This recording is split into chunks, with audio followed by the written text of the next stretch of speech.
মাঠের ফুটবল যেন পরিণত হয়েছে রাজনীতির দাবার ঘুঁটিতে।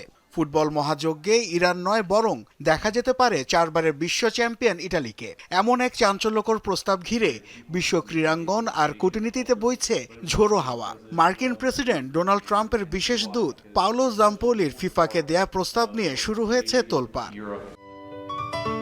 সিলন টি রপ্তানিতে শীর্ষে।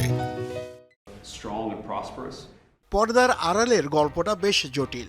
ইরান যুদ্ধ নিয়ে খ্রিস্টানদের সর্বোচ্চ ধর্মীয় নেতা পোপ লিওর উপর ট্রাম্পের কঠোর সমালোচনা সহজভাবে নিতে পারেননি ইতালির প্রধানমন্ত্রী জর্জিয়া মেলোনি। ফিনান্সিয়াল টাইমস বলছে, মেলোনির সাথে বিগড়ে যাওয়ার সম্পর্ক জোড়া লাগাতেই এই অভিনব কৌশলের আশ্রয় নিচ্ছেন ট্রাম্প। আর উপঢৌকন হতে পারে ইতালির সরাসরি বিশ্বকাপ খেলা।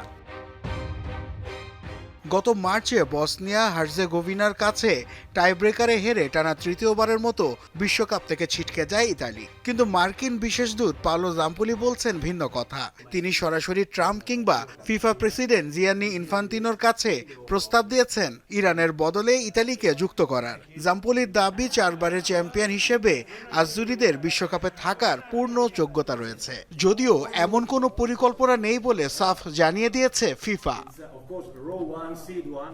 তবে মাঠ ছাড়তে নারাজ ইরান।